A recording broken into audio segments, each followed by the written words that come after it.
அனைவருக்கும் என்னோட அன்பான வணக்கங்களை நான் மீண்டும் தெரிவிச்சுக்கிறேன்.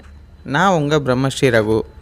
நம்ம இன்றைக்கி இந்த வீடியோவில் எந்த சித்தரை பற்றி பார்க்க போகிறோம் அப்படின்னு பார்த்தீங்கன்னா, செங்கோட்டையில் ஜீவசமாதி ஆகியிருக்கின்ற மலையாள சுவாமிகளோட ஜீவசமாதியை பற்றி தாங்க நம்ம இன்றைக்கி இந்த வீடியோவில் பார்க்க போகிறோம். ஒரு மனிதனால் இன்னொரு மனிதனுக்கு செய்யக்கூடிய தீங்கு, தீவினை, செய்வினை, பில்லி சூனியம், ஏவல், இது எல்லாத்தையும் என்னோட இடத்துக்கு வந்தேன்னா உன்னோட வினைகளெல்லாம் சரி செய்து இந்த தீவினை செய்வினை எல்லாம் எடுத்து உன்னை சுத்தமாக்கி ஆரோக்கியமாக நான் அனுப்பி வைக்கிறேன் அப்படின்னு சொல்லாமல் செய்து காட்டிக்கிட்டு இருக்கிற ஒரு மகானோட ஜீவசமாதியை பற்றி தான் நம்ம இன்றைக்கி இந்த வீடியோவில் பார்க்க போகிறோம். சித்தர்களோட வழிப்பயணத்தை விரும்புகிறவங்க மறக்காமல் நம்ம சேனலை சப்ஸ்கிரைப் பண்ணி வச்சுக்கோங்க. வாங்க வீடியோக்குள்ளே போகலாம்.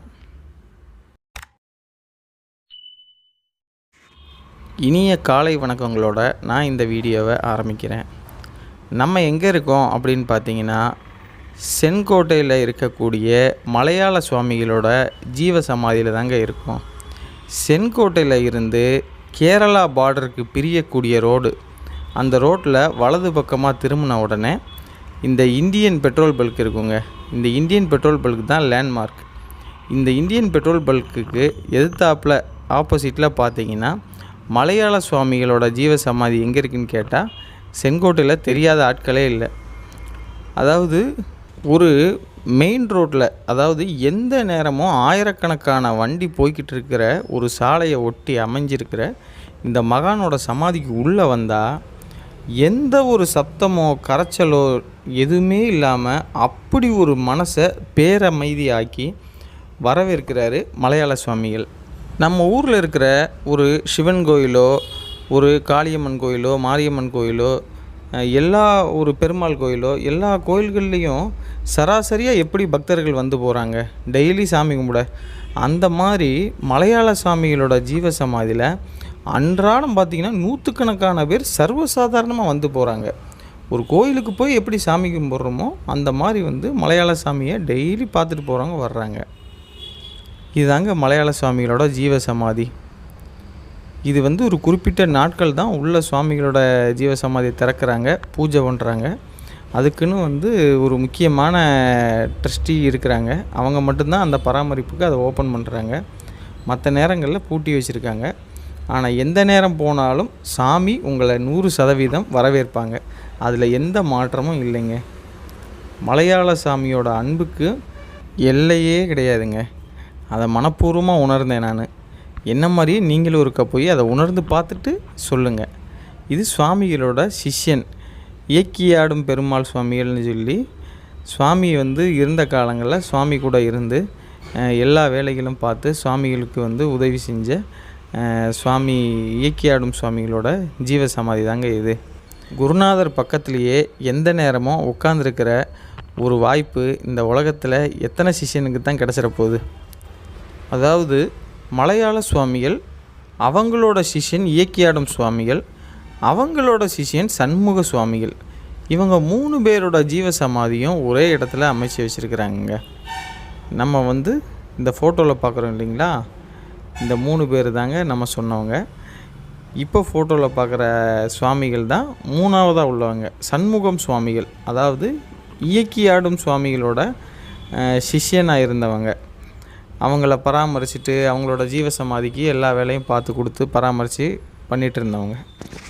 நம்ம இந்த ஃபோட்டோவில் பார்க்குறோம் பார்த்தீங்களா, நடுவில் மலையாள சுவாமிகள், வலது பக்கமாக இயக்கியாடும் பெருமாள் சுவாமிகள், இடது பக்கமாக சண்முகம் சுவாமிகள். இவங்க 3 பேரோட ஜீவசமாதிலையும் மனமாற எந்த விஷயம் கேட்டு வேண்டி விரும்பி வந்தாலும் அவங்களுக்கு மனம் இறங்கி வந்து செய்து கொடுத்து அவங்கள திருப்திப்பட செய்கிறது தாங்க இந்த மகான்களோட பெரும் புண்ணிய செயலாக இருக்குது. நம்ம இப்போ பார்க்குறவங்க வந்து சண்முகம் சுவாமிகள், 3வதாக ஜீவசமாதியாக இருக்க சண்முகம் சுவாமிகளோட ஜீவசமாதியை பராமரிச்சிட்ருக்கிறாங்க. நான் வந்த அன்னைக்கு பௌர்ணமி அப்படிங்கிறனால அதுக்கு வந்து விசேஷ பூஜை பண்ணுறதுக்காக பூ அலங்காரம் எல்லாம் வச்சு சுவாமிகளோட ஜீவசமாதியை அற்புதமாக வந்து வடிவமைச்சிட்ருக்கிறாங்க. பாருங்கள், பின்னாடி உள்ள பூசாரி ஐயா வந்து பூவிலேயே வந்து லிங்கம் மாதிரி செஞ்சு பூஜைக்கு தயார் பண்ணிகிட்ருக்கிறாங்க. இந்த 3 பேரும் சமாதி ஆகிறதுக்கு முன்னாடி, அதாவது முதல்ல மலையாள சுவாமிகள் வந்து ஜீவசமாதி ஆகிறதுக்கு முன்னாடி இங்கே இருந்தப்போ அதிகமாக சாமி வந்து யாருக்கிட்டையும் பேச மாட்டாங்களாம். அப்போ வந்து பெரும்பான்மையாக வந்து மௌனத்தை தான் கடைப்பிடிச்சிட்டு இருந்திருக்கிறாங்க.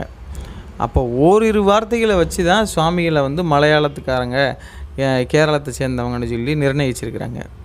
அப்போது என்ன விஷயம்னு பார்த்தீங்கன்னா, ரொம்ப வருஷமாக வந்து சுவாமி இளமையிலேயே இருந்தாங்களாம். நமக்கு தெரிஞ்ச ஒரு ஐயா வந்து சொல்லியிருந்தார் சாமிகளை பற்றி. அவர் சின்ன பையனாக இருக்கும்போது சுவாமிகள் வந்து இளமையாக இருந்திருக்கிறாங்க. அவர் வளர்ந்து கொஞ்சம் வயசு கூடினப்போ சாமி இளமையாகவே இருந்திருக்காங்க.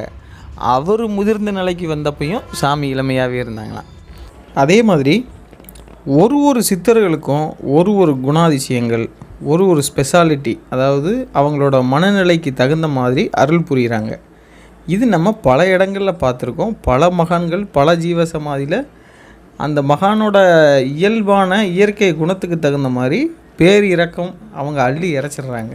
அந்த மாதிரி வித்தியாசமான ஒரு செயல் என்னன்னு பார்த்தீங்கன்னா, ஒரு மனிதனோட ஆறா, அதாவது உங்களோட உடம்பில் இருக்கக்கூடிய நல்ல விதமான பிராணசக்தி ஆற்றல் இருக்குது பார்த்தீங்களா, அது சீர்கட்டுறது இல்லை யாராவது உங்களுக்கு வந்து பில்லி சூனியம் ஏவல் இந்த மாதிரி ஏதாவது ஒன்று வச்சு உங்களோட வாழ்வியலோட நிலைமையை கெடுத்துட்டாங்க அப்படின்னு கேட்டிங்கன்னா, அது வந்து உங்களோட தன்மையை வந்து மாற்றிடும்.